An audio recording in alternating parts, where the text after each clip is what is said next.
Assalamualaikum warahmatullahi wabarakatuh. Waalaikumsalam warahmatullahi Waalaikumsalam warahmatullahi wabarakatuh. Baik, selamat sore rekan-rekan dan Ibu juga.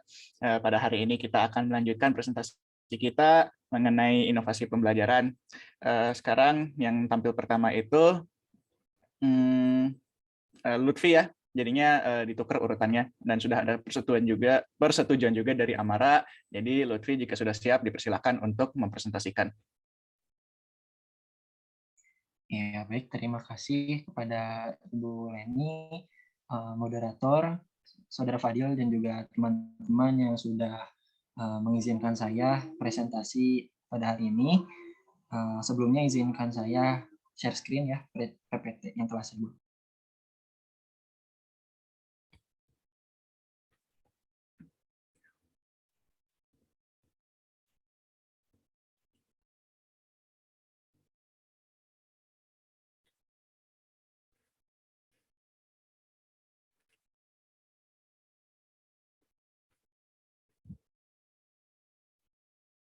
Sudah terlihat?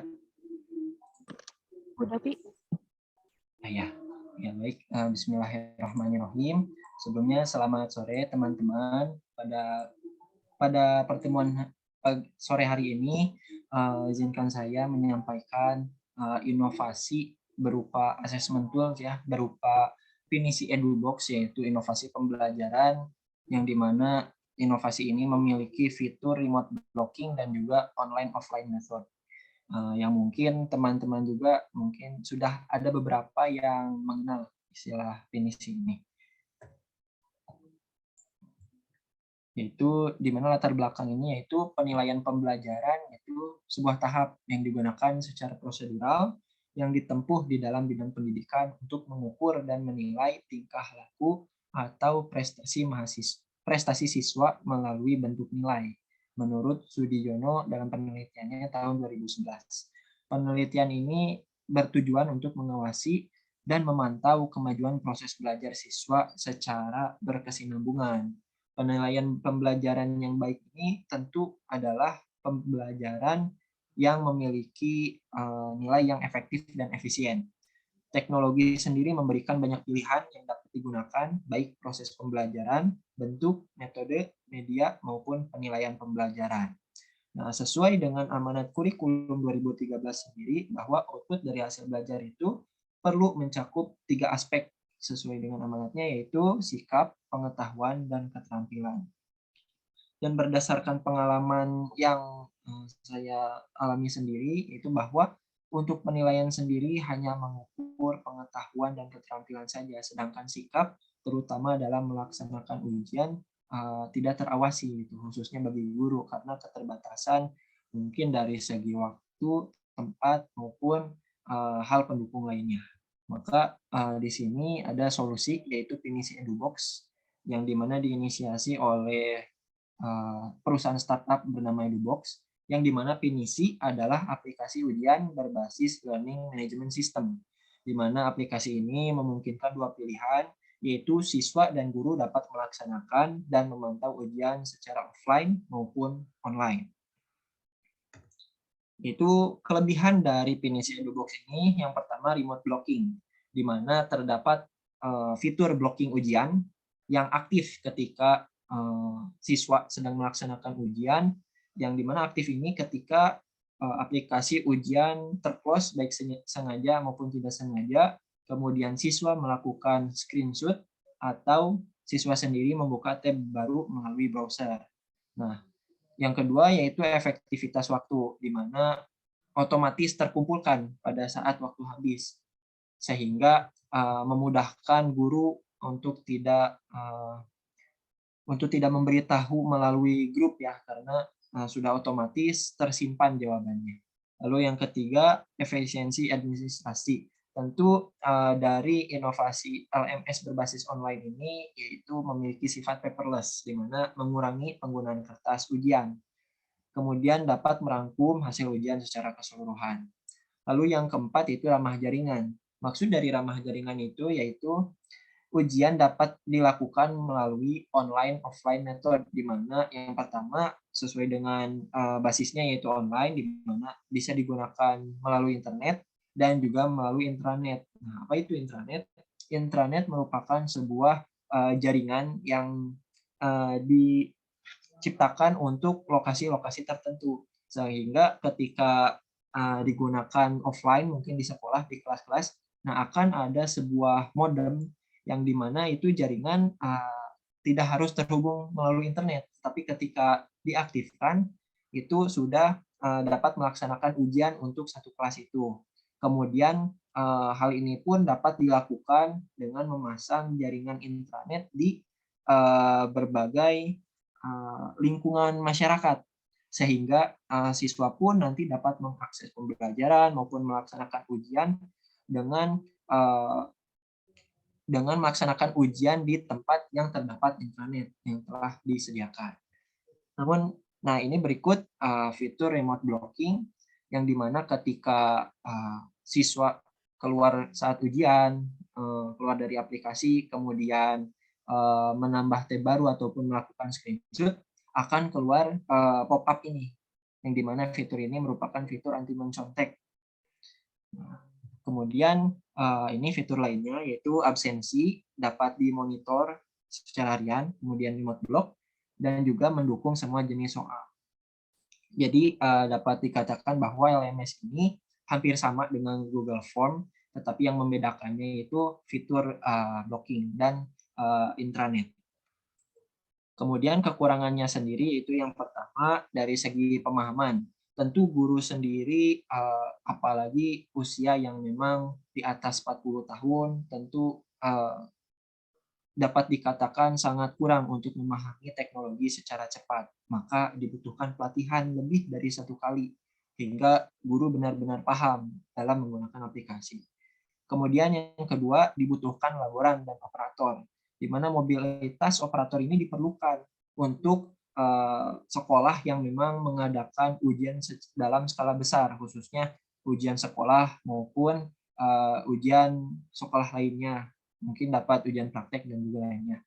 Kemudian gadget sendiri perlu kompatibel, yang dimana memerlukan spesifikasi yang mumpuni untuk melaksanakan ujian.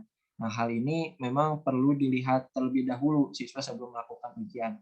Apabila gadget siswa kurang mumpuni, mungkin sekolah dapat memfasilitasi melalui lab komputer ataupun gawai lainnya yang disediakan oleh sekolah. Lalu yang keempat, kecurangan akan selalu ada dan akan tetap ada. Karena memang ya saat ini siswa pun pintar gitu. Banyak sekali metode kecurangan yang dilakukan siswa.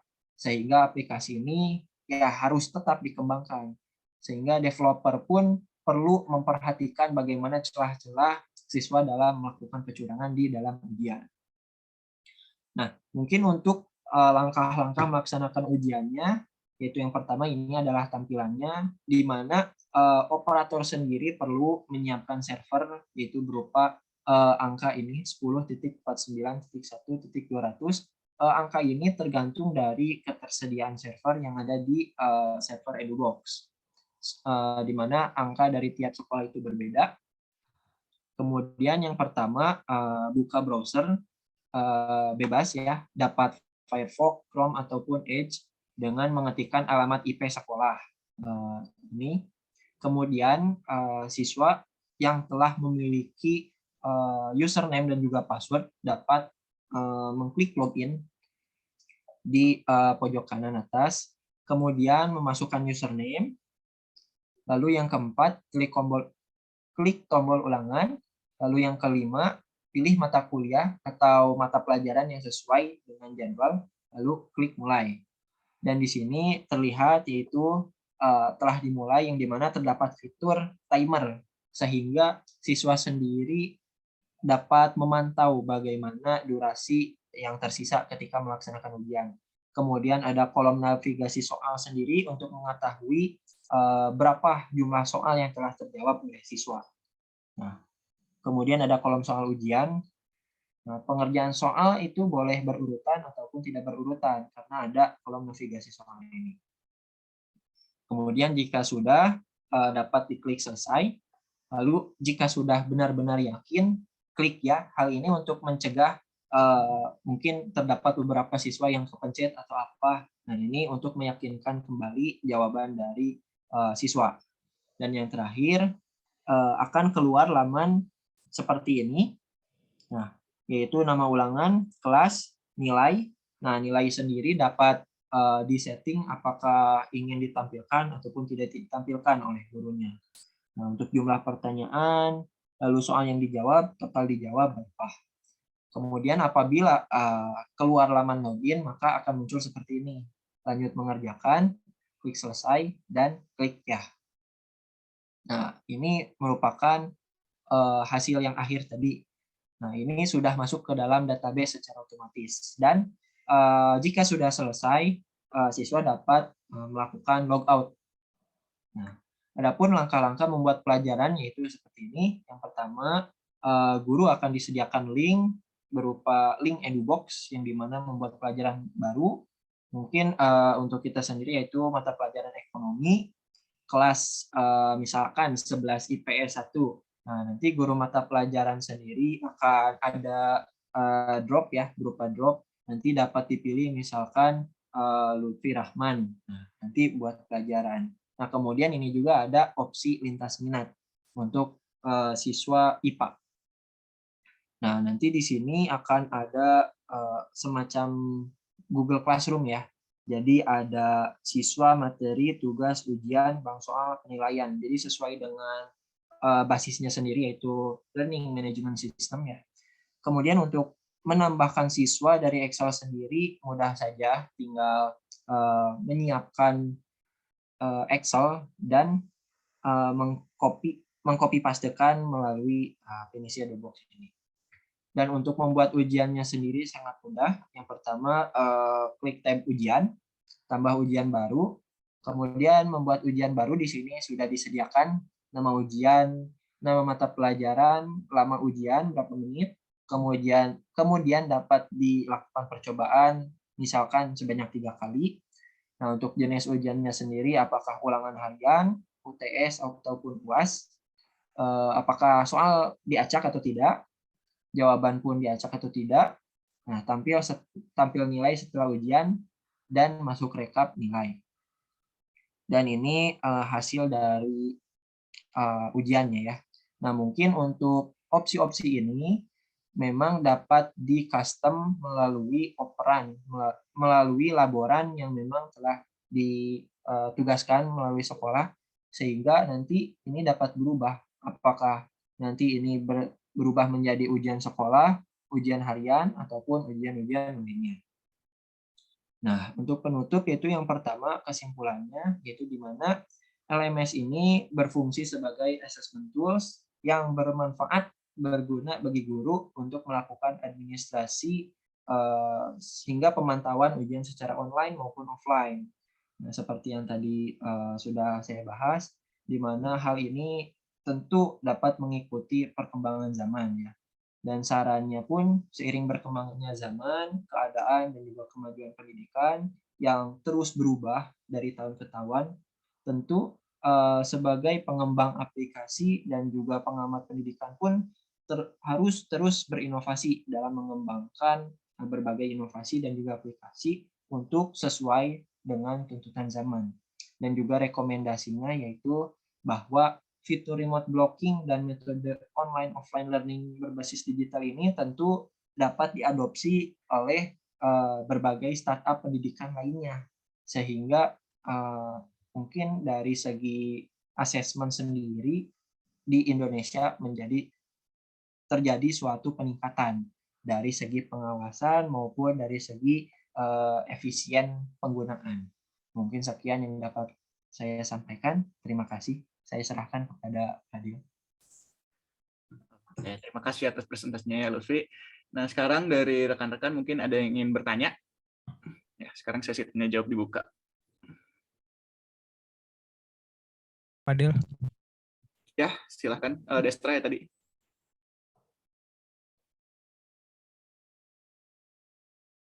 Maaf ya, Destra putus-putus. Ya lagi nge-lag ya. Iya. Di chat aja. Oke, boleh di chat. Sambil nunggu yang lain mungkin ada yang mau bertanya secara verbal juga. Konita atau Calvin? Calvin dulu deh. Tadi ngacung duluan. Oh ya, moderator izin bertanya. Dalam Pinisi EduBox ini kan bisa dilakukan melalui server secara offline atau yang tadi Lutfi sebutkan nih intranet untuk memantau ujian dan juga mengumpulkan tugas-tugas. Nah, untuk daerah yang belum terjangkau internet ini, apakah server Pinisi EduBox ini bisa diterapkan dan juga apakah pada Pinisi EduBox ini bisa memeriksa soal-soal dalam penilaian esai. Ya, terima kasih. Baik, mungkin kalau boleh ditulis juga di chat ya untuk jadi membantu notulensi. Terima kasih.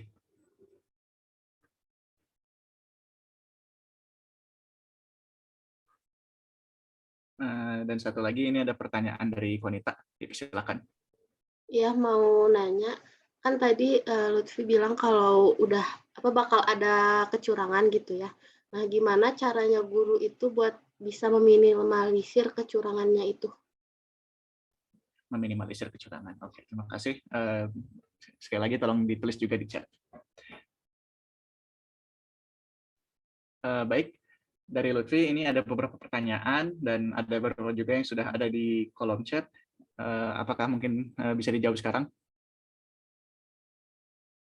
Iya, boleh Fadil.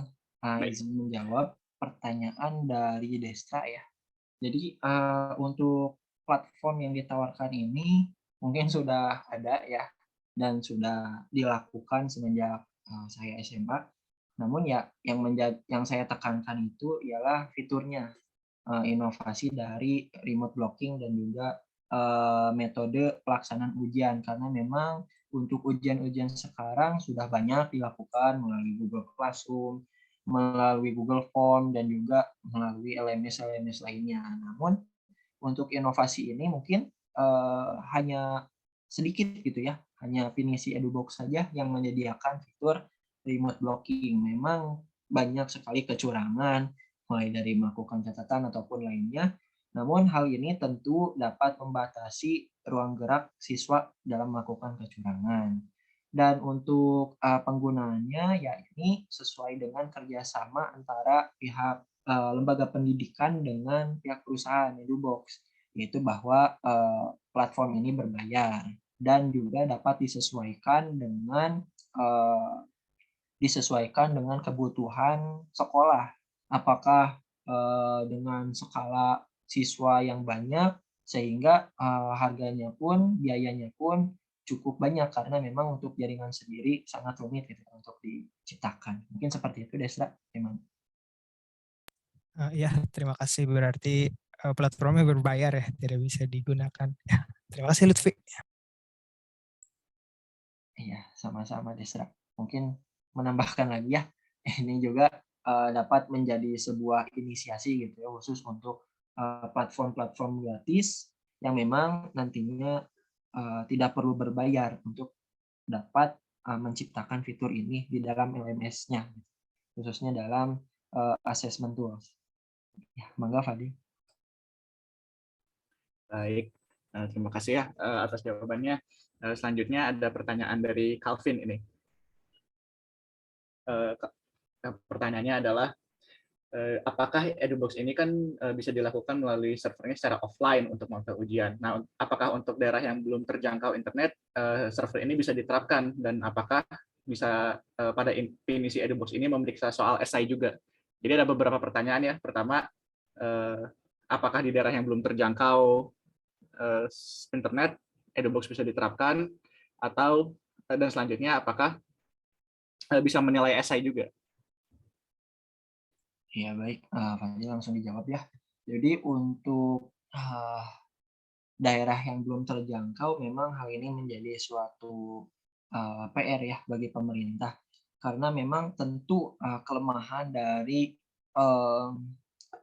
assessment tools berbasis online sendiri yaitu jaringan, di mana dengan berdasarkan inovasi dan juga fitur-fitur ini, ya mungkin diharapkan bagi pemerintah untuk dapat meningkatkan kualitas pendidikan dengan menyebarluaskan jaringan ya, khususnya jaringan internet maupun intranet ke seluruh pelosok daerah.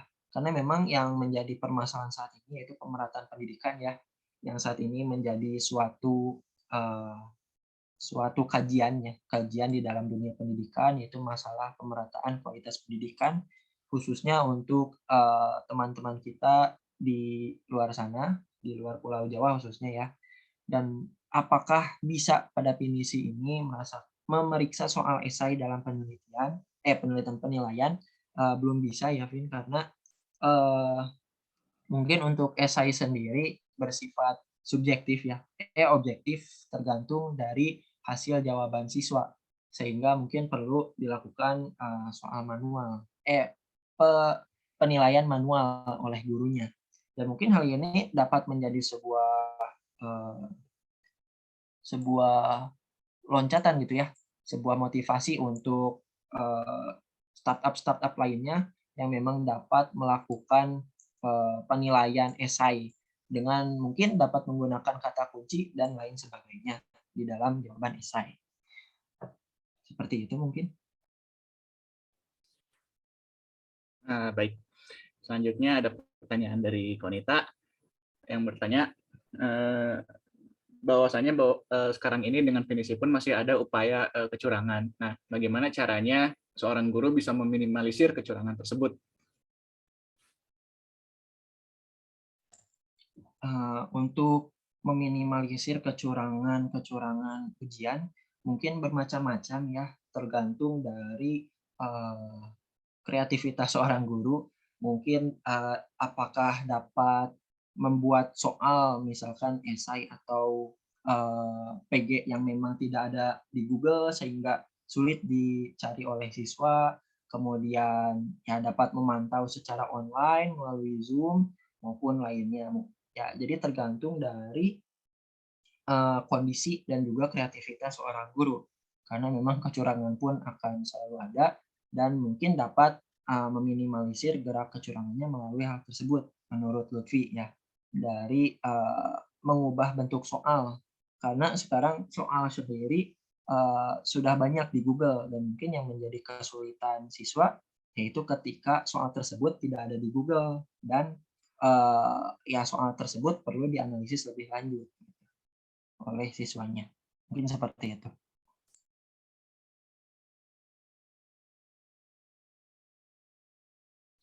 Baik, semua pertanyaan dari sesi pertama sudah dijawab ya.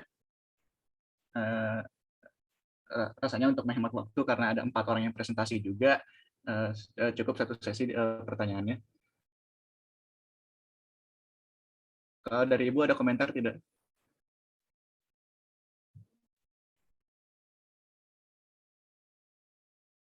Maaf Bu, masih di mute.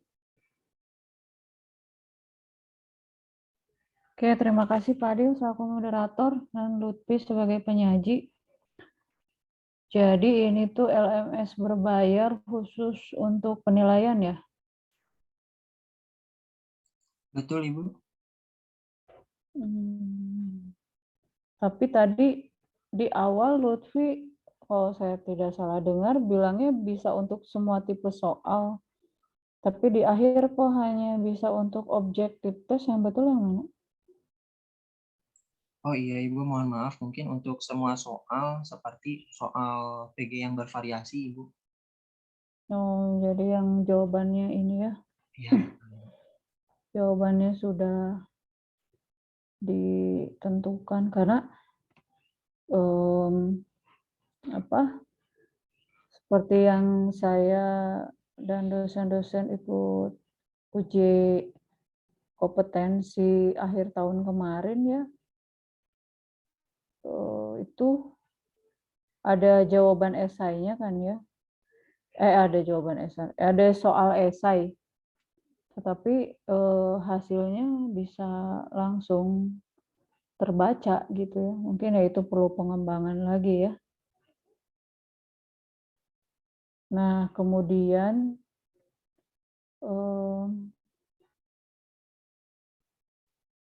menarik ya kalau biasanya kan ini LMS-nya khusus untuk penilaian aja ya.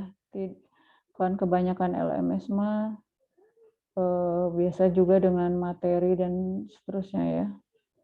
Nah, tadi menjawab pertanyaan Konita bagaimana meminimalisir kecurangan. Sebagai guru, kita sebagai pendidik, yang pertama itu dari variasi soalnya ya. Jadi kalau tadi Lutfi bilang, misalkan di Google, itu soalnya dalam bentuk pilihan ganda biasa, ya mungkin Anda bisa ubah menjadi asosiasi, ya, hubungan antar hal, sebab akibat, ya. Jadi soalnya lebih bervariatif.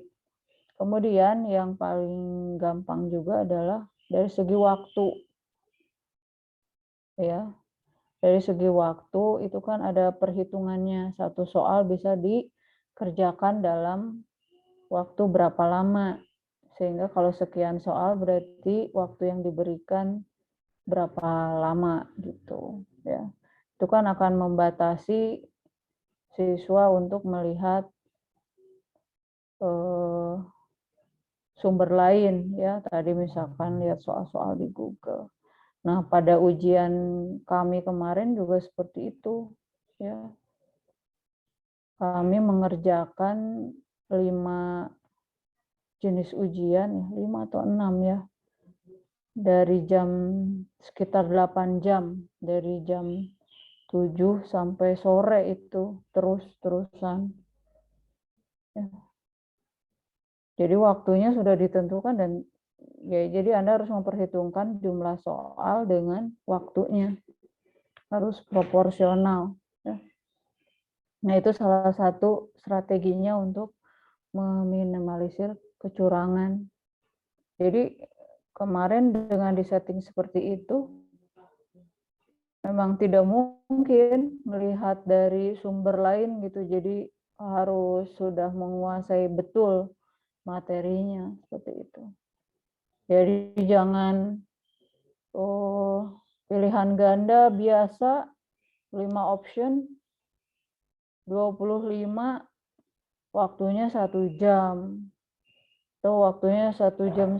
Nah, itu akan memberikan kesempatan untuk melakukan kecurangan, apalagi kalau ujiannya secara daring ya, tanpa pengawasan gitu ya, tanpa pengawasan langsung.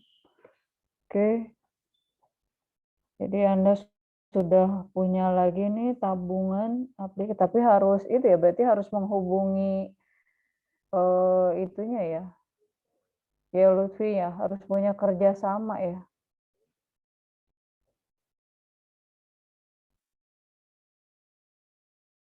Karena berbayar itu ya. Kalau tidak berbayar bisa dimanfaatkan. Silakan Fadil, dilanjutkan. Baik, kepada presenter selanjutnya, saya persilakan untuk hadir. Urutan kedua itu adalah Amara ya sekarang.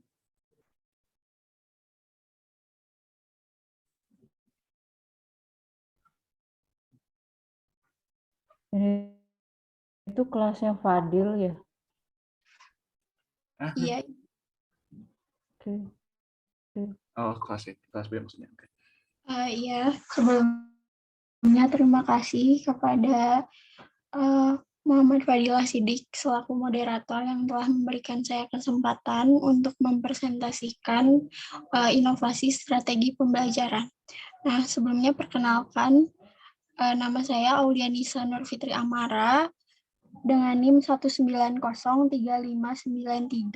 yang mana pada kesempatan kali ini saya akan mengenalkan inovasi strategi pembelajaran yang bernama Genius Problem Based Learning. Boleh di next? Ya, jadi seorang pendidik, kenapa sih harus melakukan inovasi karena inovasi dalam pembelajaran itu mampu membuat pembelajaran menjadi lebih aktif, efektif dalam mencapai tujuan serta lebih bermakna. Nah, sementara itu akan didapat pula manfaat yang baik bagi pendidik maupun peserta didik.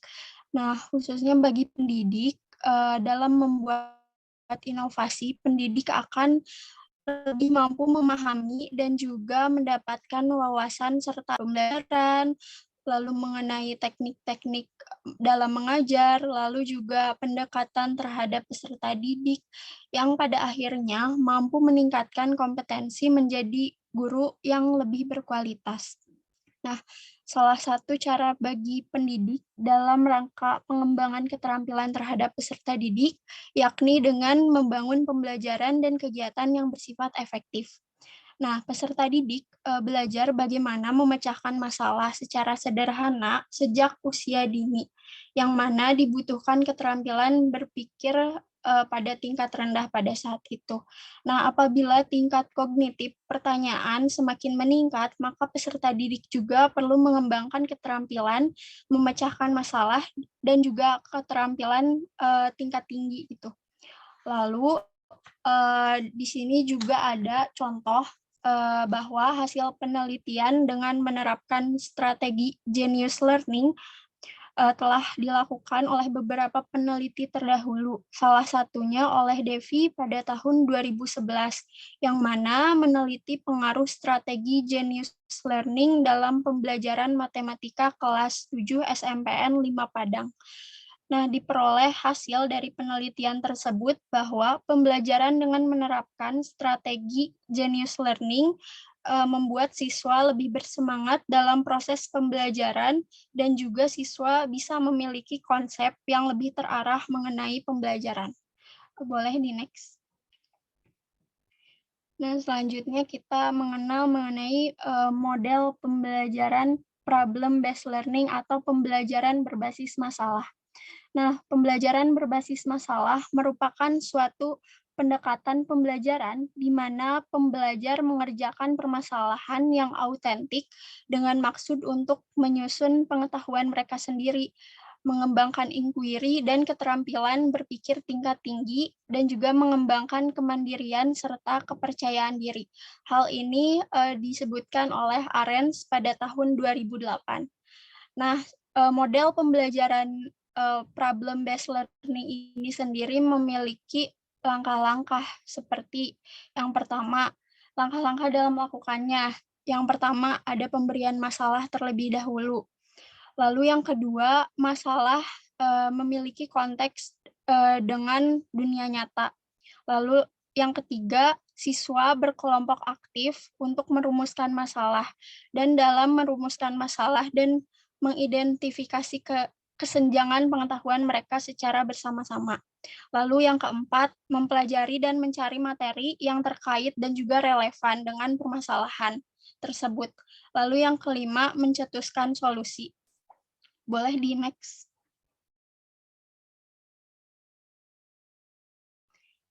Nah, lalu kita berkenalan dengan strategi Genius Learning. Nah, Genius Learning ini sendiri merupakan strategi pembelajaran yang mana membuat proses pembelajaran menjadi lebih efektif, efisien, dan juga menyenangkan. Strategi pembelajaran ini merupakan nama lain dari accelerated learning atau cara belajar yang dipercepat. Hal ini diutarakan oleh Josiki pada tahun 2020. Nah, tujuan dari diadakannya strategi pembelajaran Genius Learning ini agar pembelajaran terasa jauh lebih menyenangkan, efisien, dan juga efektif. Nah, si strategi Genius Learning ini sebenarnya strategi seperti apa sih? Kan Genius Learning ini terdiri dari dua kata ya, ada genius dan learning. Genius artinya cerdas, lalu learning artinya pembelajaran. Yang mana strategi ini dalam kegiatan proses belajar mengajar yang dalam rangka meningkatkan hasil proses pembelajaran dengan cara menggunakan kemampuan pengetahuan dan pengalaman seperti pengetahuan tentang kepribadian, lalu juga tentang kecerdasan, lalu juga tentang gaya belajar, tentang emosi, dan juga pengetahuan lain. Nah, dapat diartikan juga bahwa kemampuan dalam memahami dan mengerti sesuatu lalu meresponnya dengan cepat dan juga tepat. Nah, tapi meskipun peserta didik ditekankan untuk memecahkan masalah atau mencerna pembelajaran secara cepat dan tepat, tapi peserta didik juga harus dalam keadaan tenang. Dalam artian guru harus memperhatikan kesiapan murid, baik itu dalam segi kesiapan fisiknya maupun psikisnya, dan juga aspek perasaan dan emosi dari peserta didik itu sendiri. Nah, jadi murid ini meskipun dituntut untuk belajar cepat dan tepat, tapi murid harus terbebas dari rasa takut, tekanan psikologis, dan harus berada pada kondisi yang nyaman. Jadi penyampaian penghargaan dan juga keyakinan dari seorang pendidik kepada muridnya itu sangat berpengaruh juga supaya nanti terciptanya kondisi kelas yang kondusif dan juga murid telah siap baik itu secara fisik maupun secara psikis. Nah, oleh karena itu guru dituntut untuk dapat menghubungkan antara materi yang akan dipelajari dengan sesuatu yang sebelumnya telah diketahui oleh murid ataupun oleh siswa tersebut. Nah, boleh di next. Lalu di sini juga ada langkah-langkah dalam melakukan strategi pembelajaran Genius Learning itu sendiri. Yang pertama itu haruslah diciptakan suasana yang kondusif terlebih dahulu. Dukungan dalam pembelajaran Genius atau Genius Learning ini yakni harus diiringi dengan suasana yang positif dan juga kondusif, sehingga dapat diharapkan mampu menciptakan iklim belajar yang hikmat, agar hal ini dimaksudkan agar hasil belajar dapat terlaksana dengan lebih maksimal gitu. Lalu langkah yang kedua ada hubungkan, dapat penghubung antara ilmu pengetahuan dan wawasan peserta didik terhadap apa yang akan mereka pelajari, sehingga mampu membuat ilmu dan wawasan lebih mudah dicerna dan dipahami. Seperti yang dituntut untuk untuk menghubungkan materi yang dipelajari dengan ilmu pengetahuan dan juga wawasan yang dimiliki peserta didik sebelum gambaran besar. Nah, di sini guru atau pendidik harus memberikan gambaran besar secara keseluruhan terhadap materi yang akan dipelajari sebelum kegiatan inti pembelajaran itu dimulai. Lalu langkah yang keempat adalah menetapkan tujuan. Nah, tujuan atau sesuatu hal yang ingin dicapai pada akhir pembelajaran haruslah disampaikan dari pendidik atau guru kepada peserta didik, karena peserta didik harus mengetahui tujuan yang akan dicapai dalam pembelajaran tersebut.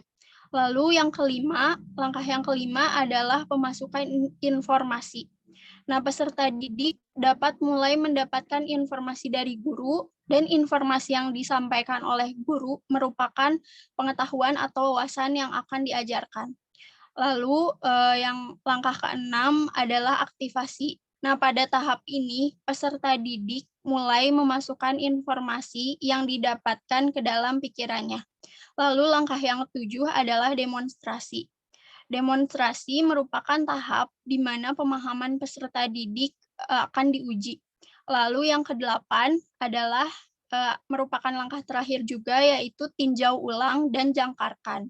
Artinya apa sih?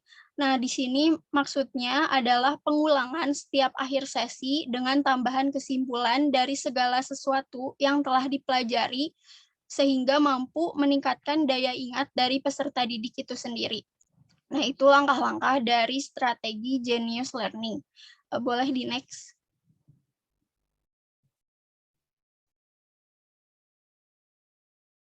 Nah, selanjutnya di sini saya akan berinovasi strategi Genius Learning.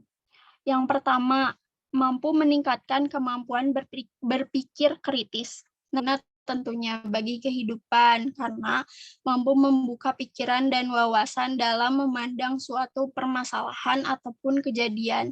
Jadi dengan penerapan strategi Genius Learning ini mampu meningkatkan atau mendorong kemampuan berpikir kritis ada dalam diri peserta didik. Gitu. Lalu kelebihan yang kedua, mampu memotivasi individu atau peserta didik untuk belajar.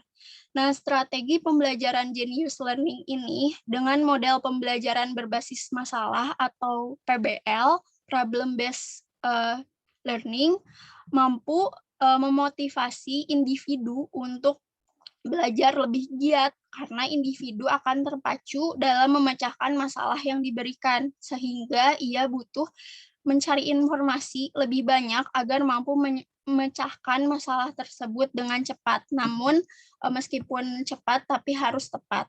Lalu kelebihan yang ketiga adalah mampu menumbuhkan inisiatif peserta didik dalam bekerja.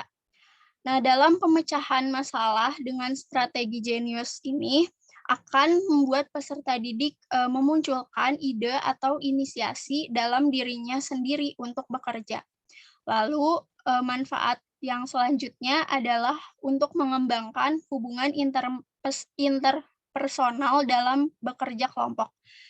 Nah, dengan adanya permasalahan yang harus dipecahkan, maka peserta didik apabila dihadapkan dalam suatu kelompok, maka akan saling menumbuhkan rasa saling peduli satu sama lain dan juga meningkatkan hubungan kerjasama antara satu sama lain agar lebih terjalin.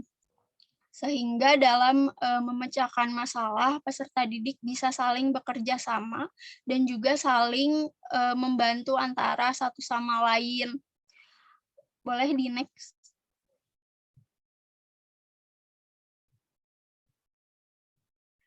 Tadi kita udah mengetahui ya mengenai kelebihan dari Genius Learning, dari strategi Genius Learning. Selanjutnya di sini ada kekurangan dari inovasi strategi Genius Learning ini. Yang pertama, tidak semua materi pembelajaran dapat menerapkan model ini atau inovasi ini, karena tidak semua materi dapat cocok dengan penerapan inovasi strategi pembelajaran Genius Problem Based Learning ini. Lalu kekurangan yang kedua, bagi peserta didik yang belum terbiasa dalam menganalisis suatu permasalahan, biasanya tidak terlalu tertarik dalam inovasi strategi pembelajaran ini. Lalu yang ketiga, waktu yang dibutuhkan untuk menyelesaikan materi pembelajaran akan lebih lama dibanding dengan menggunakan model yang lain, karena Genius Problem Based Learning ini lebih condong kepada penganalisisan suatu masalah, maka waktu yang dibutuhkan juga tentunya akan lebih lama. Lalu boleh di next.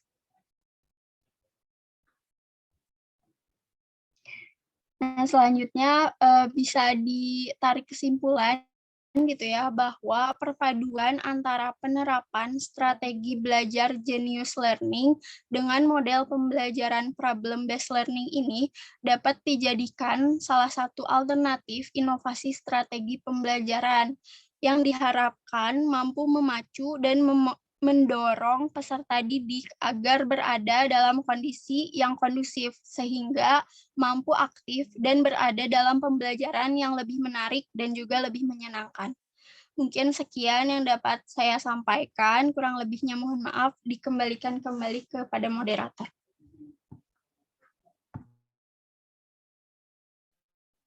Oke. Terima kasih kepada Mara atas presentasinya. Nah, sekarang diberikan kesempatan bertanya kepada dua orang. Satu dari Irfan, dan satu lagi dari Dia. Oke, Irfan dulu dipersilakan. Ya, terima kasih Fadil untuk kesempatannya. Izin bertanya untuk Mara terkait strategi ini. Apakah harus nanti tuh peserta didik itu berkelompok atau bisa sendiri-sendiri, dan misalnya berkelompok nih. Nah, itu bagaimana pengawasan guru supaya strategi ini tuh benar-benar bisa berjalan dengan baik gitu. Ya takutnya ketika di kelompok mungkin ada yang kritisnya cuma satu orang, atau yang bisa memecahkan masalahnya hanya satu atau dua orang, sedangkan yang lain kesulitan. Nah, pengawasannya seperti apa?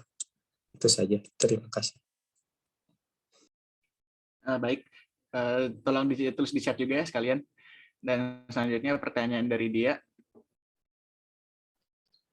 Ya, terima kasih. Izin bertanya mengenai strategi pembelajarannya yang sudah dipaparkan tadi beserta langkah-langkahnya. Nah, apakah dalam penerapannya gitu, ini tuh cocoknya seperti apa gitu penerapannya? Terus bagaimana juga penerapannya di mata pelajaran ekonomi beserta dengan materinya seperti itu? Terima kasih. Tolong ditulis di chat juga. Mohon maaf ya, dibatasi kedua penanya karena ini waktunya sudah cukup padat dan masih ada 2 presenter juga. Oke, sekarang untuk Amara, apakah bisa dijawab sekarang pertanyaan-pertanyaannya?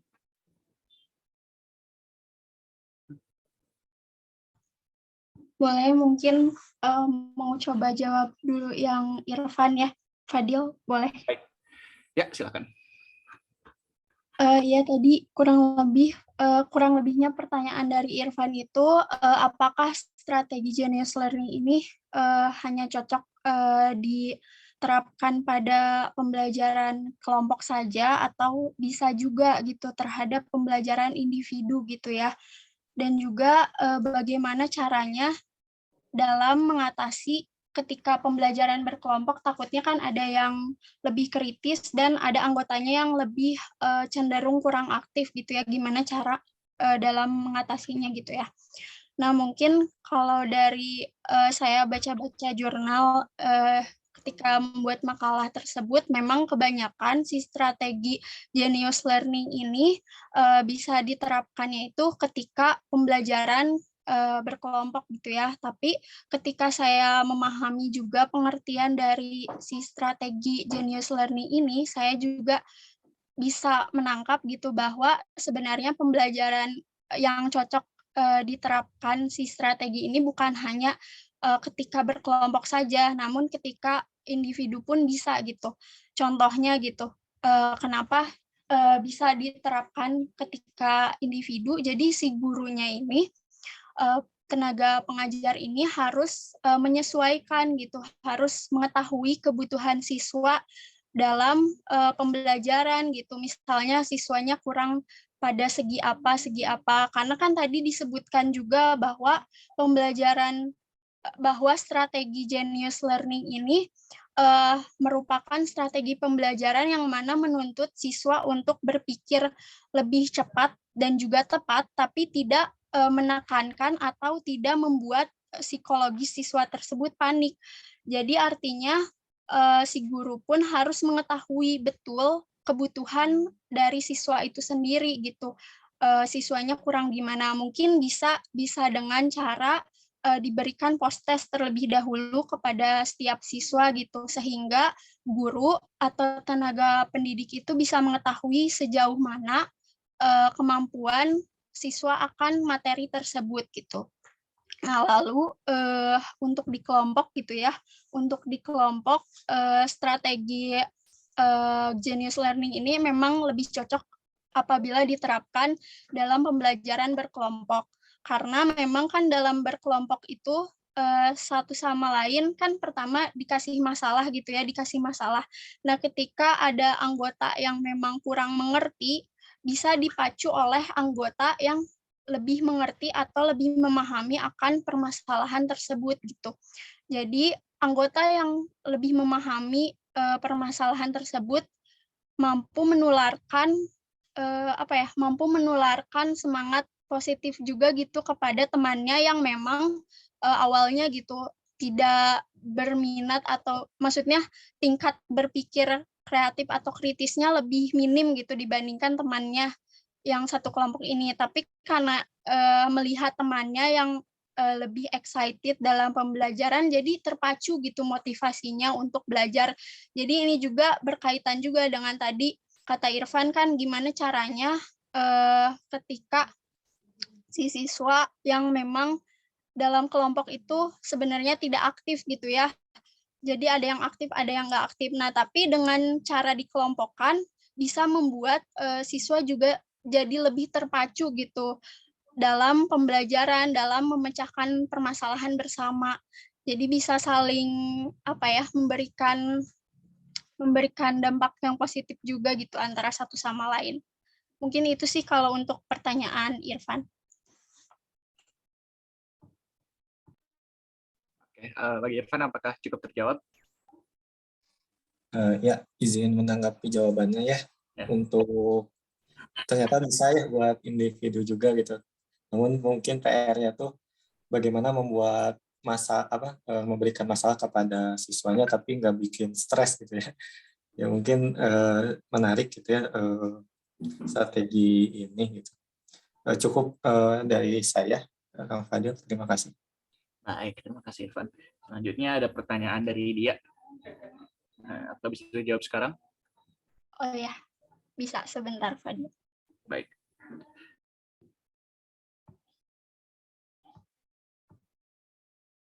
Tadi itu pertanyaan dari dia itu, dari strategi pembelajaran yang sudah dipaparkan, apakah penyaji dapat memberikan contoh penerapannya dalam inovasi strategi tersebut pada mata pelajaran ekonomi beserta contoh materinya.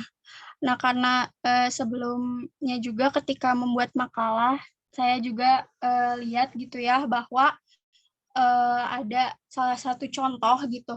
Salah satu contoh penerapan strategi Genius Learning ini terhadap mata pelajaran ekonomi.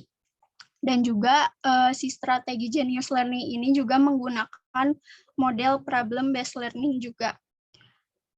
Jadi di sini saya sempat menemukan juga, ini salah satu contohnya gitu. Contoh materinya adalah materi mengenai kelangkaan. Jadi penerapan yang bisa diterapkan dalam materi kelangkaan ini dalam Genius Learning ini, strategi Genius Learning ini dibagi menjadi 5 fase seperti itu ya. Yang fase pertama, fase orientasi peserta didik kepada masalah. Jadi di sini guru terlebih dahulu menjelaskan tujuan pembelajaran gitu ya, lalu juga memberikan konsep dasar submateri inti mengenai masalah ekonomi pada materi kelangkaan, lalu guru juga memotivasi siswa supaya terlibat aktif, lalu guru mencatat data hasil pengamatan tentang inti masalah ekonomi atau kelangkaan. Nah, nantinya peserta didik akan mengumpulkan informasi tentang inti masalah ekonomi atau kelangkaan dari artikel yang diberikan oleh guru. Lalu fase yang keduanya mengorganisasikan peserta didik. Nah, pada tahap ini guru membantu peserta didik mendefinisikan dan mengorganisasikan tugas belajar yang berhubungan dengan masalah tersebut. Nah, peserta didik juga dikelompokkan secara heterogen dan dibagi menjadi 4 kelompok. Yakni kelompok A, kelompok B, kelompok C, dan kelompok D.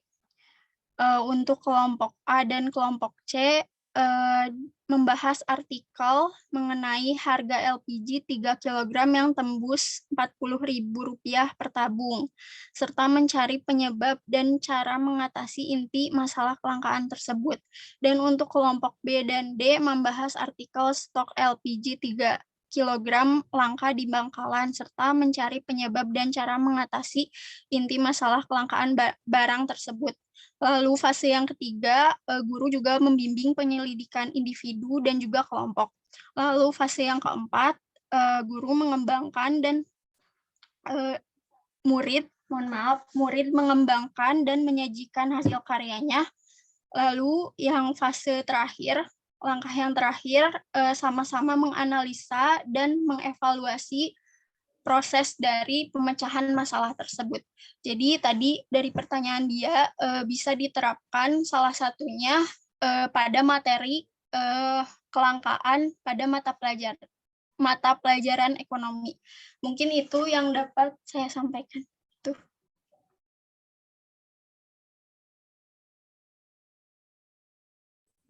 Baik, terima kasih. Sekarang, apakah ada tanggapan dari Ibu?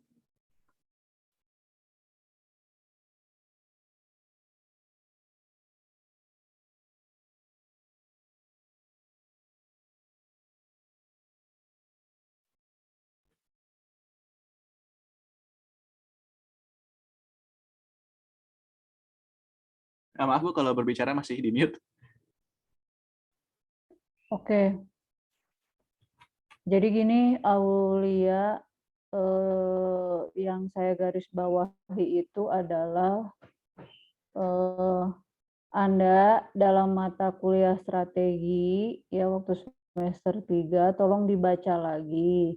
Apa bedanya pendekatan, strategi, model, metode, teknik, dan taktik. Nah, yang Anda kemukakan ini termasuk yang mana gitu, ya? Apa betul strategi atau model gitu, ya? Atau metode, ya? Jadi seperti itu, baca lagi coba, ya. Soalnya dalam tadi penyajian Anda juga kadang Anda menyebutnya pendekatan, kadang Anda menyebutnya strategi, ya. Harus jelas ya konsepnya. Kembali lagi coba ke mata kuliah strategi. Tapi maksud saya gini, harus jelas mendudukannya. Tapi kalaupun ini termasuk model, it's okay gitu. Karena maksud saya termasuk dalam inovasi itu gitu. Cuma Anda harus tepat menyebutnya ini sebagai model kah, pendekatan kah, strategi kah. Karena kan ada ciri-cirinya masing-masing, kapan disebut sebagai model, kapan disebut strategi, kapan disebut pendekatan, kapan disebut sebagai metode, ya. Ya, Ibu. Sebelumnya izin menanggapi, boleh Ibu? Ya. Jadi saya ini kan di sini inovasi strategi pembelajaran. Nah, saya menemukannya itu strateginya itu Genius Learning. Nah, tapi untuk penerapannya itu penerapan dalam model pembelajaran problem based learning. Jadi model pembelajaran problem based learning ini diiringi dengan strategi Genius Learning. Mungkin begitu, Ibu. Nah, diiringi, apakah betul diiringi? Jadi kan masing-masing itu ada yang lebih luas antara satu dengan yang lainnya. Tadi pendekatannya. Ada, jadi boleh mulai dari pendekatannya tuh apa, sehingga strateginya tuh apa. Itu loh, Aulia. Dan dalam penerapannya apakah dia tadi kan membutuhkan model lain dan seterusnya. Mana yang ruang lingkupnya lebih luas, jadi dia ada di mana gitu posisinya dari yang Anda sajikan ini, yang Genius ini. Namanya menarik, cuman harus memposisikannya dengan tepat, ya. Mengiringi atau justru rumahnya atau gimana gitu. Jadi model pembelajaran problem based learning dan juga penerapan strateginya itu oleh strategi Genius Learning, begitu Ibu. Ya, makanya Anda kembali lagi pahami strategi itu apa. Ya. Strategi itu posisinya masih dalam tahap perencanaan. Jadi tepat nggak kalau problem based learning dengan strategi Genius? Coba pelajari lagi, ya. Saya tidak menyalahkan, sah-sah aja mau ditambah model ini, model itu. Silakan saja, cuma kamu pahami betul. Karena kalau yang namanya strategi itu, seperti halnya strategi perang, itu kalau Anda baca beberapa pengertian dari strategi pembelajaran, itu posisinya ada dalam perencanaan. Ada tahap kan pembelajaran itu ada tahap perencanaan, ada tahap pelaksanaan, ada tahap evaluasi. Nah, strategi ini adanya dalam tahap perencanaan. Sementara kalau Anda bicara model, ya, Anda bicara model, itu kan adanya dalam tahap pelaksanaan. Coba ya, itu lagi ya. Ya, terima kasih Pak Adil sudah memoderatori 2 sesi. Silahkan ditutup. Baik, terima kasih kepada para presenter atas presentasinya, dan terima kasih juga kepada rekan-rekan telah menghadiri, dan terima kasih kepada Bu Leni telah membimbing pelajaran pada kali ini. Selanjutnya, tampaknya masih ada waktu sih ya, kurang tahu, cuman di jadwalnya masih ada 2 presenter lagi dan dimoderatori oleh Elia. Ya, Fadil, terima kasih. Mohon izin Ibu Leni dengan teman-teman semuanya. Saya izin memoderatori presentasi sesi yang kedua. Itu ada Eka dengan inovasi media pembelajaran dan juga Rela Nurlela. Boleh mungkin selanjutnya ke presenter yang pertama ada Eka.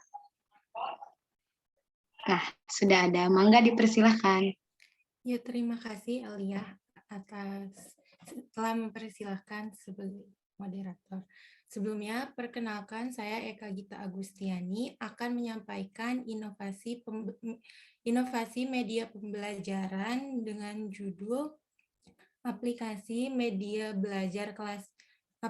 kelas pintar sebagai inovasi media pembelajaran. Boleh di next.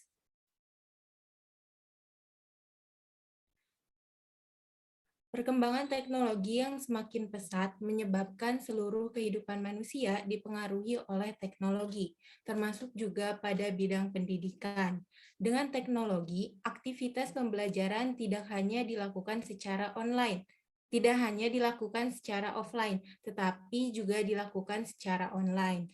Terutama dengan munculnya pandemi COVID-19, seluruh kegiatan pembelajaran dilakukan secara daring atau secara online. Karena pendidikan merupakan salah satu sarana untuk meningkatkan kualitas sumber daya manusia, sehingga pendidikan sangat perlu diperhatikan. Dalam kegiatan pembelajaran, agar berjalan dengan efektif, diperlukan media untuk menunjang pembelajaran tersebut. Dengan adanya perkembangan teknologi dalam bidang pendidikan, pada proses pembelajaran, teknologi dapat dimanfaatkan untuk menciptakan media pembelajaran. Saat ini sudah banyak terdapat pemanfaatan teknologi untuk media pembelajaran yang berbentuk aplikasi yang dapat digunakan oleh instansi pendidikan mulai dari tingkat sekolah hingga perguruan tinggi, agar dapat mengefektifkan proses pembelajaran dan dapat menunjang fasilitas belajar di rumah. Boleh di next.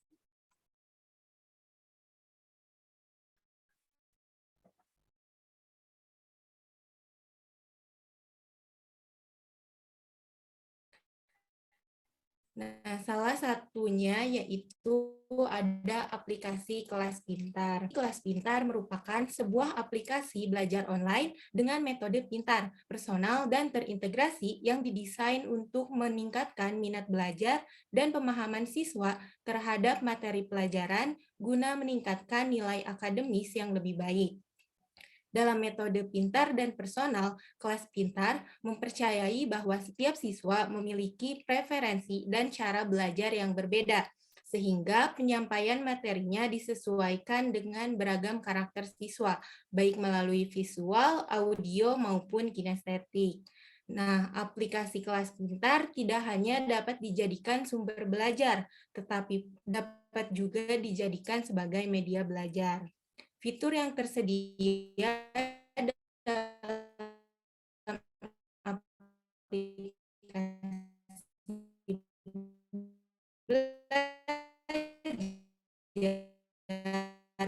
mulai dari admin hingga monitoring. Selanjutnya, boleh di next. Nah, melalui aplikasi kelas pintar, belajar mengajar dapat dilakukan kapan saja dan di mana saja. Sistem pembelajarannya terintegrasi. Terdapat pula sumber pembelajaran, latihan soal, dan juga tes. Pembelajaran dilakukan sesuai dengan karakter siswa. Boleh di next. Selanjutnya ada fitur-fitur yang terdapat pada kelas pintar. Yang pertama itu ada pada menu dashboard, yaitu terdiri dari notifikasi, jadwal, aktivitas terbaru, dan juga tugas yang harus diperiksa apabila guru telah memberikan tugas kepada siswa. Selanjutnya ada media pembelajaran. Pada media pembelajaran terdiri dari materi-materi pembelajaran dari berbagai mata pelajaran yang telah disesuaikan dengan kurikulum. Selanjutnya ada menu sekolah. Pada menu sekolah terdapat fitur yang dapat mendukung aktivitas belajar mengajar tanpa harus bertatap muka secara langsung. Yang pertama itu ada fitur kelas. Pada fitur kelas, guru dapat membuat jadwal kelas untuk menjelaskan materi secara langsung maupun melalui rekaman video, sehingga memudahkan siswa dalam mengakses dan mengikuti kelas secara online.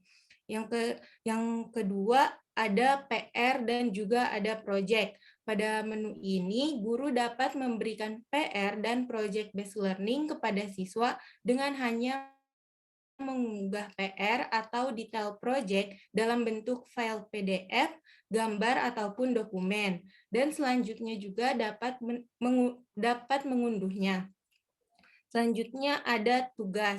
Pada menu tugas, guru dapat memberikan tugas dalam bentuk pilihan ganda ataupun dalam bentuk uraian untuk dikerjakan siswa secara online. Guru dapat membuat soalnya sendiri atau juga dapat mengatur bobot nilai pada setiap soalnya. Guru dapat memantau siswa, memeriksa, dan memberi penilaian untuk setiap tugas yang telah dikerjakan oleh siswa. Selanjutnya ada ujian. Pada ujian, guru dapat melakukan ujian secara online. Soal ujian yang diberikan oleh guru dapat dibuat sendiri ataupun dapat menggunakan soal yang tersedia pada aplikasi kelas pintar. Dan yang terakhir ada monitoring. Pada monitoring, guru dapat memantau aktivitas siswa dan dapat memberikan notifikasi kepada siswa secara langsung selama siswa mengikuti jadwal kelas dan ujian. Guru juga akan mendapatkan laporan dan rekaman aktivitas siswa selama sesi kelas dan ujian langsung. Selanjutnya ada menu jadwal. Pada menu jadwal, kita dapat membuat jadwal dan melihat jadwal yang telah kita buat. Selanjutnya, boleh di next.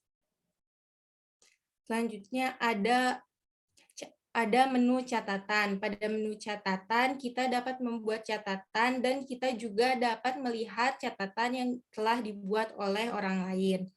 Ada pula menu murid. Pada menu murid, kita dapat melihat daftar murid yang telah terdaftar dan juga kita dapat mengundang murid. Selanjutnya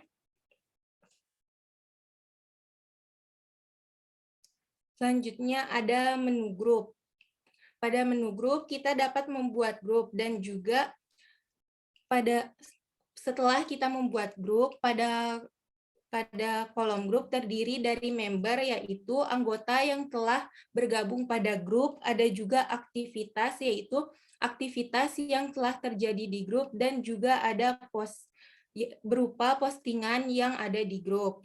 Dan yang terakhir ada menu LMS. Pada menu LMS terdiri dari kehadiran, yaitu berupa kehadiran siswa.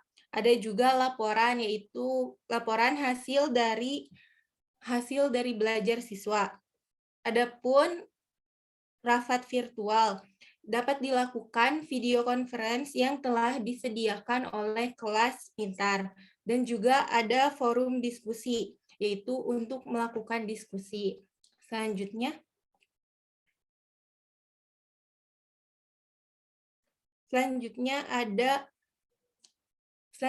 pada kelas pintar dapat juga digunakan oleh orang tua, di mana orang tua dapat memantau aktivitas siswa, dapat pula melihat jadwal anaknya, dan juga dapat melihat progres pembelajarannya. Boleh di next. Selanjutnya ada kelebihan dan kekurangan dari aplikasi kelas pintar. Kelebihannya itu dapat diakses kapan saja dan di mana saja. Terdapat fitur tanya jawab yang memudahkan siswa dalam berdiskusi dengan guru maupun dengan temannya. Terdapat pula fitur video conference yang telah tersedia bahan pembelajaran yang telah sesuai dengan kurikulum. Tersedia juga fitur raport untuk mengetahui progres belajar. Pada aplikasi kelas pintar juga, guru dapat memonitoring kegiatan siswa dan juga dapat menulis catatan serta membuat jadwal agar belajar lebih terencana. Dan juga siswa dapat memantau perkembangan belajar serta orang tua dapat memantau perkembangan serta jadwal siswa. Kekurangan dari aplikasi ini yaitu masih terdapat fitur-fitur yang berbayar, lalu membutuhkan koneksi internet. Terdapat pula fitur yang hanya dapat diakses melalui komputer ataupun laptop. Pada fitur sekolah dalam aplikasi kelas pintar hanya dapat digunakan oleh sekolah yang telah bekerja sama dengan aplikasi kelas pintar. Dan juga apabila ingin menambahkan siswa, kita hanya dapat mengundang dengan memasukkan email satu persatu. Selanjutnya.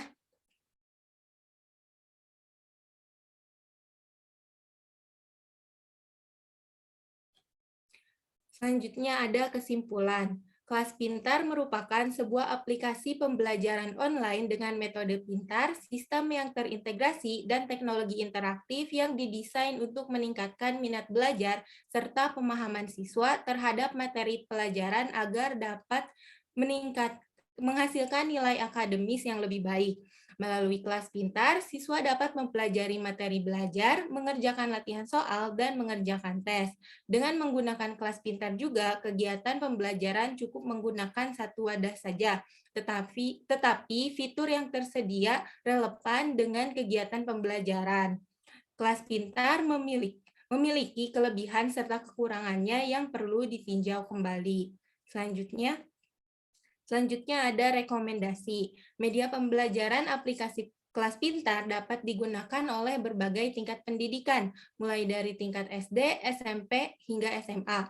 Serta dalam kegiatan pembelajarannya terdapat keterlibatan orang tua dalam memantau hasil belajar siswa.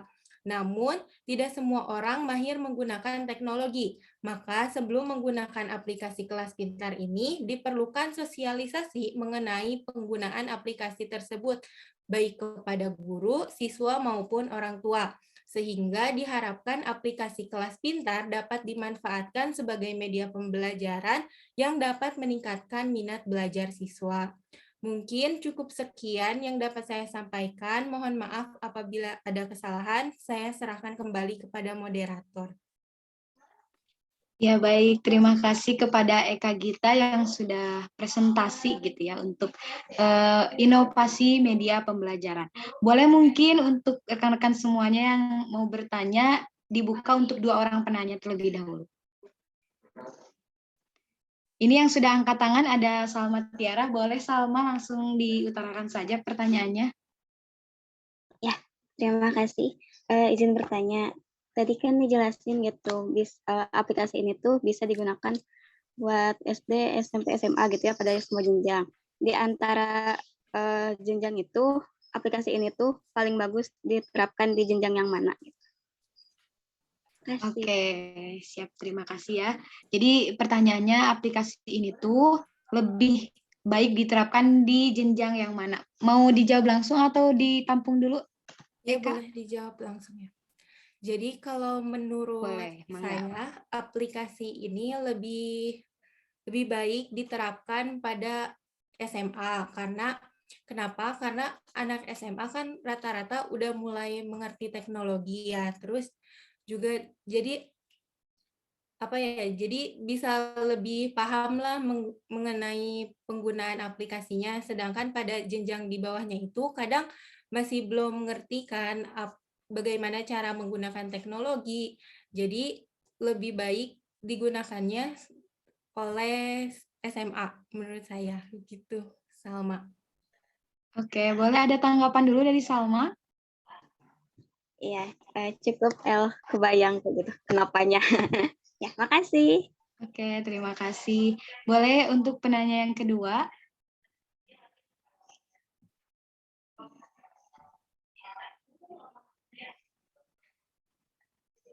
Ada yang mau bertanya lagi? Atau mungkin aku bertanya ya, Eka ya, boleh. Ini kalau yang aku tahu gitu terkait dengan kelas pintar ini ternyata memang sudah ada gitu ya. Nah, inovasi yang kamu berikan gitu ya dari pemaparan tadi tuh apa, Eka?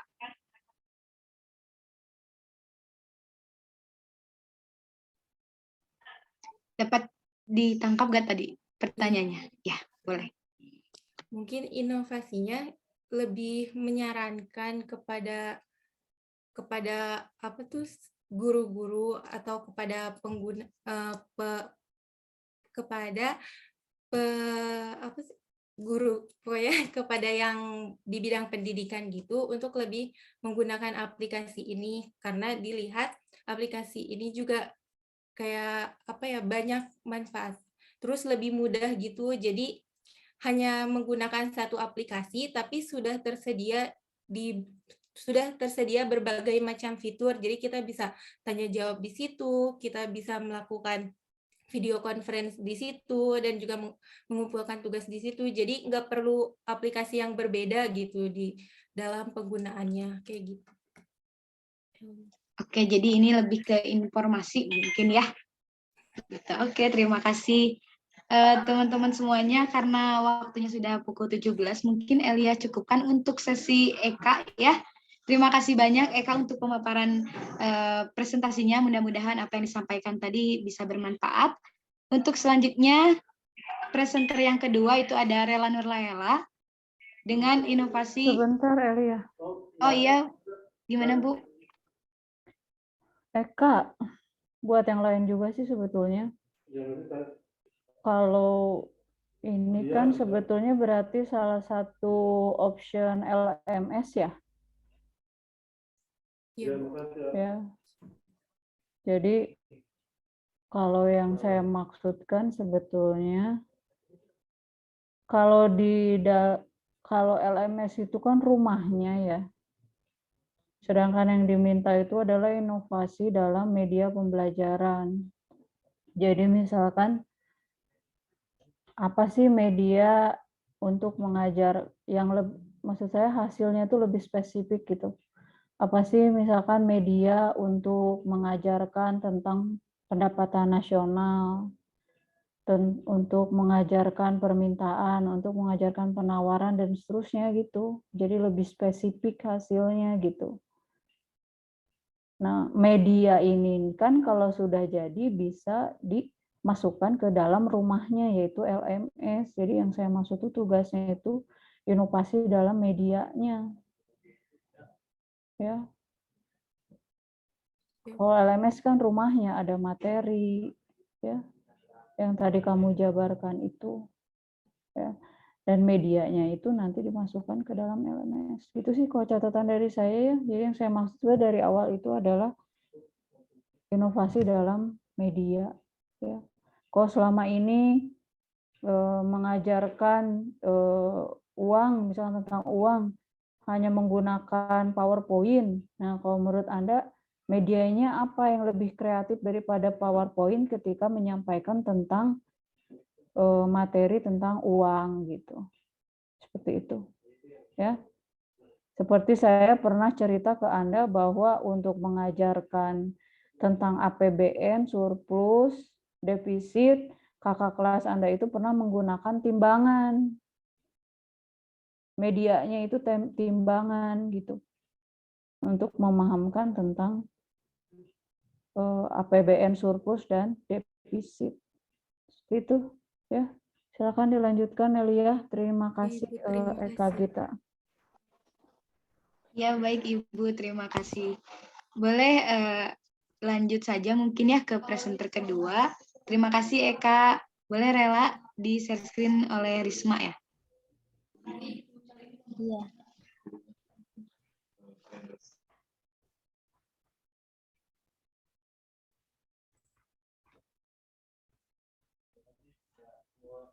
Halo Re, sudah ada di room? Saroha belum ada lagi. Halo, suaranya ada nggak? Nah, sudah ada Re. Boleh Re dengan inovasi perencanaan pembelajaran. Angga Re. Ya, baik, terima kasih kepada El yang sudah mempersilahkan saya untuk menjelaskan mengenai inovasi yang sudah saya buat, dan saya ucapkan juga terima kasih kepada Risma yang sudah membantu untuk share screen gitu ya. Nah, sebelumnya perkenalkan, nama saya Rela Nurlaila dengan NIM 19023331. Di sini inovasi yang saya buat adalah mengenai kalender pendidikan gitu ya. Boleh slide selanjutnya. Nah, perlu kita ketahui juga gitu ya Pak, bahwa perangkat dalam perencanaan pembelajaran itu ada kalender pendidikan, jadwal mengajar, silabus, RPP, KKM, program semester, program tahunan, dan absensi peserta didik gitu ya. Nah, salah satu perangkat yang harus dianalisis dalam perencanaan pembelajaran ini yaitu menghitung minggu atau hari efektif. Analisis ini merupakan perangkat yang bisa digunakan gitu ya sebelum menyusun Prota, Promes, dan RPP gitu. Nah, analisis perhitungan minggu efektif ini tuh masih menjadi kedilemaan guru dan calon guru gitu dalam pelaksanaan perencanaan. Karena perhitungan minggu atau efektif ini beragam penjelasan gitu ya yang berbeda-beda, sehingga memberikan kebingungan juga gitu kepada guru dalam menentukan cara yang baik itu yang mana gitu. Berdasarkan hasil dari penelitian yang dilakukan oleh Dewi Setio Astuti, ini juga menjelaskan bahwa tingkat kesulitan yang dialami calon guru itu dalam penyusunan Prota dan Promes ini adalah aktivitas menghitung jumlah minggu efektif dan kesulitan dalam distribusi alokasi waktu gitu ya, yang disebabkan karena kurangnya pemahaman keluasan materi. Nah, berdasarkan permasalahan tersebut gitu ya, maka saya di sini berharap gitu ya dalam inovasi ini tuh tentang inovasi pembelajaran website kalender pendidikan Ceguru ini memudahkan guru gitu ya dalam membuat kalender pendidikan, menganalisis minggu atau hari efektif tanpa harus membuat format dan menghitung secara manual gitu. Nah, karena melalui inovasi aplikasi ini tuh guru hanya memasukkan hari libur nasionalnya saja dan akan langsung berubah kalendernya gitu yang ada di aplikasi tersebut. Mungkin selanjutnya. Nah, website ini tuh merupakan pembaruan yang diadopsi gitu ya dari aplikasi yang dibuat oleh Asaid tentang aplikasi jadwal pelajaran yang lengkap. Isi dari fiturnya itu yang dimiliki oleh Asaid ini tuh membuat jadwal, kemudian jadwal setiap guru dan jadwal masing-masing kelas. Nah, keunggulan yang dimiliki oleh aplikasi tersebut itu menampilkan secara otomatis jumlah jam mengajar guru dan jumlah hari mengajar guru beserta jam perharinya gitu. Namun kekurangan yang dimilikinya itu belum adanya sebelum menentukan jumlah jam pelajaran itu tidak ada analisis gitu dalam menentukan minggu atau hari efektifnya. Selain itu juga aplikasi ini tuh harus karena bentuknya aplikasi gitu ya, dan harus di-download dulu dan menggunakan password zip. Slide selanjutnya.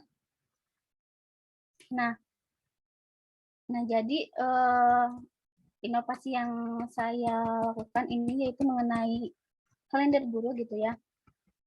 Mekanismenya itu yang pertama akses melalui websitenya gitu. Kemudian yang kedua, setelah berhasil masuk ke websitenya itu akan ada halaman utama untuk login mengenai Nah, di sana di halaman pertama itu bisa login gitu menggunakan nama satuan pendidikan, nama lengkap, dan NIK dari gurunya. Kemudian slide selanjutnya.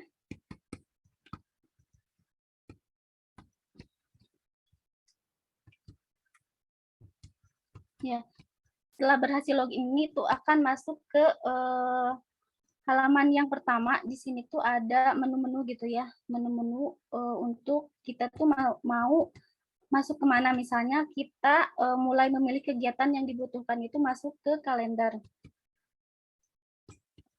Slide selanjutnya.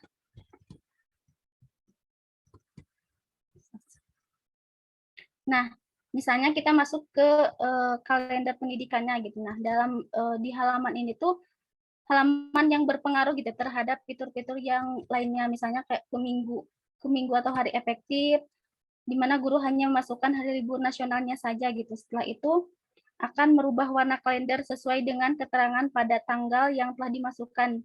Nah, misalnya di sana ada tulisan yang warna kuning itu kalau misalnya diklik itu bisa masuk langsung ke halaman untuk memasukkan hari-hari kegiatannya. Nah, kalau yang warna hijau ya, yang itu. Nah, di sini itu kita bisa memasukkan tanggal-tanggal kegiatan dari sekolahnya. Kalau misalnya kita kembali lagi ke kalender yang tadi, nanti itu akan langsung gitu ya tercantum di kalendernya warna-warna kegiatannya. Kemudian slide selanjutnya. Nah, setelah memasukkan hari libur gitu ya, maka ketika kembali ke halaman utama itu ketika membuka menu minggu atau hari efektif akan secara langsung berubah gitu ya, terhitung seperti yang sudah tadi saya sebutkan juga. Nah, kemudian yang keenam itu di menu yang mengajar guru juga memilih hari yang telah ditetapkan seperti yang tadi yang warna hijau itu bisa dimasukkan guru tersebut itu mengajarnya di hari apa saja gitu. Jadi ada otomatis hari-hari tanda gitu, hari-hari mereka mengajar. Kemudian untuk mendapatkan dokumen kalendernya itu bisa klik saja yang menu print kalendernya. Untuk logotnya bisa klik yang fitur keluar. Slide selanjutnya.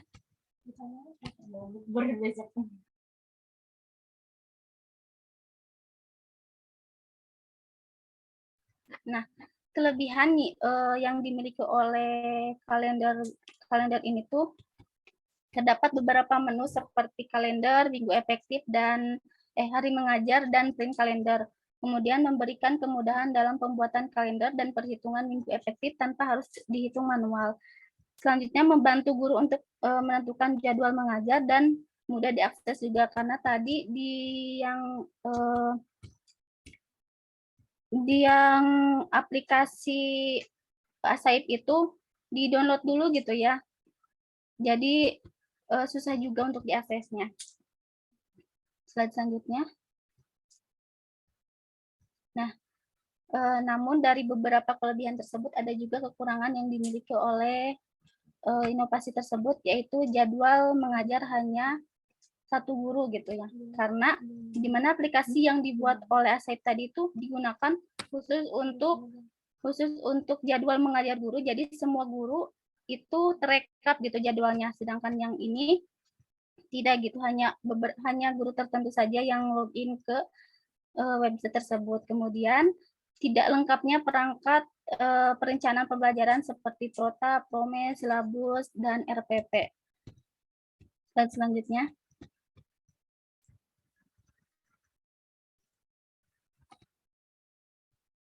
Nah, kesimpulannya, perencanaan pembelajaran ini menjadi gambaran, bahkan bisa dijadikan pedoman gitu dalam pelaksanaan kegiatan pembelajaran. Nah, salah satunya perangkat yang harus dianalisis sebelum membuat rencana pembelajaran itu, yaitu menghitung minggu atau hari efektif. Kita harus mengetahui gitu, mengetahui dulu dari kalender pendidikannya.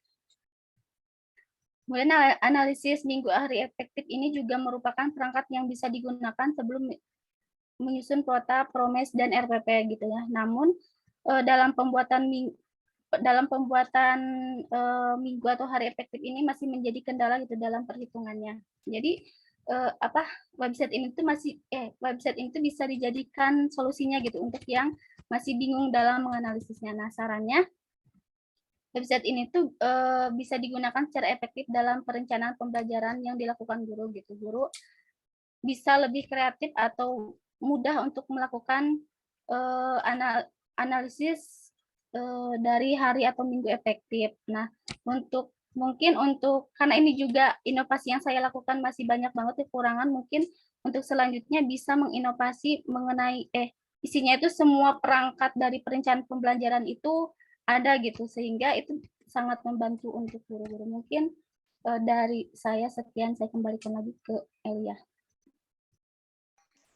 Ya baik, terima kasih Rere udah presentasi untuk inovasi perencanaan pembelajaran. Boleh rekan-rekan semuanya yang mau bertanya dibuka untuk 2 orang penanya. Nah ini Farid udah angkat tangan. Boleh Farid, mangga. Baik. Atur nuhun kesempatannya gitu ya. Terima kasih juga tadi penyampaiannya gitu ya, menarik gitu ya. Sampai saya langsung searching gitu ya. Tadi kan katanya ini tuh terinspirasi dari yang namanya aplikasi Asaib gitu ya. Nah saya langsung searching gitu ya. Webnya mah nggak ada gitu ya Asaib. Karena kan tadi memang aplikasi gitu ya Asaib itu. Terus saya lihat di YouTube ternyata ada gitu ya Asaib itu. Nah saya tonton sedikit gitu ya. Ternyata kalau di aplikasi Asaib ini kan berbasis aplikasi gitu kan. Nah pas saya lihat aplikasinya ini terintegrasi atau berbasis dengan Excel gitu kan. Jadi ya harus input data gitu lagi ya di Excel gitu ya. Nah kalau misalkan inovasi atau perbedaan gitu ya yang mau dimunculkan sama Rela itu, misalkan jadi berbasis web gitu, apakah si web ini nanti apakah sistem sistem pembuatannya apakah berbasis Excel juga atau bagaimana gitu untuk Cai Guru ini tuh gitu. Itu saja barangkali. Terima kasih. Saya kembalikan lagi kepada Elia. Ya, terima kasih Farid untuk pertanyaannya. Re, ini mau ditampung dulu atau mau langsung dijawab, Re? Itu langsung saja dijawab TL. Ya, boleh. Iya, apa sih tadi tuh emang yang kan Rere tuh kan ngambilnya dari aplikasi yang dibuat oleh Asaib gitu. Emang bentuknya Excel. Makanya di halaman utamanya pun Rela berharap gitu ya hasilnya itu. Kan tadi halaman utamanya itu berbentuk Excel juga, jadi harus memasukkan data-data yang dibutuhkan. Nah, di inovasi yang Rela bikin gitu ya, harapannya bentuknya itu memang benar-benar website, jadi enggak, kan kalau misalnya Excel mah nanti tuh bakal ada rumus-rumus tertentu. Nah, kalau misalnya yang Rela bikin ini tuh enggak gitu, jadi langsung aja kayak fitur-fiturnya tuh enggak seperti Excel gitu, langsung aja kayak bentuk kalender, kemudian kayak database kayak gitu. Mungkin seperti itu, Kang Farid. Oke, Farid gimana? Ada tanggapan dulu? Baik, cukup dipahami. Jadi mungkin nanti lebih terotomatisasi gitu ya dengan program di websitenya barangkali seperti itu ya. Jadi nggak perlu repot-repot input atau menggunakan rumus segala macam, barangkali seperti itu ya. Baik, terima kasih Rela.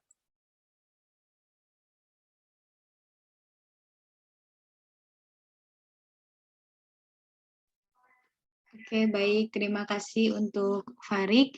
Boleh rekan-rekan semuanya 1 orang penanya lagi? Atau cukup ya Elia ya?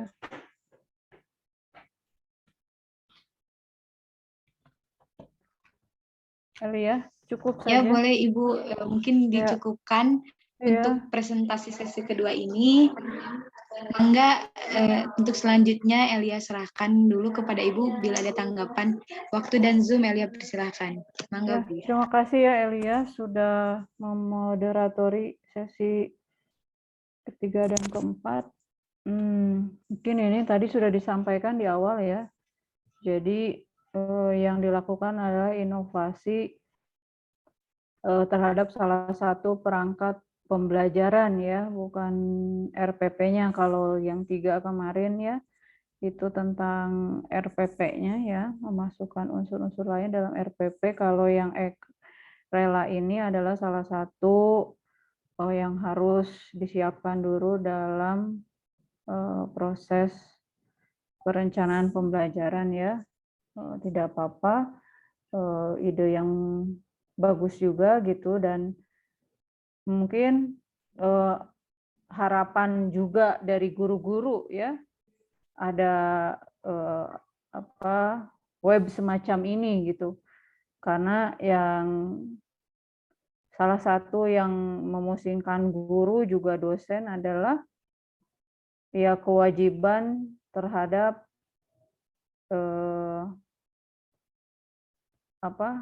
hal-hal yang administratif seperti ini gitu ya, yang seringkali mengambil porsi waktu yang cukup banyak juga gitu ya. Nah mungkin suatu saat mungkin Fadil kemarin pengalaman di Boston mungkin pernah ngobrol mungkin dengan staf dosen di sana bagaimana mereka tapi mungkin lain waktu ya, bagaimana apakah mereka juga dipusingkan oleh hal-hal yang administratif seperti di negara kita gitu, dari mulai tadi ya program tahunan, program semesteran, terus sampai kepada RPP dan seterusnya, termasuk kalender ya. Membuat kalender juga bukan hal yang mudah, apalagi kalau terjadi perubahan gitu ya. Nah itu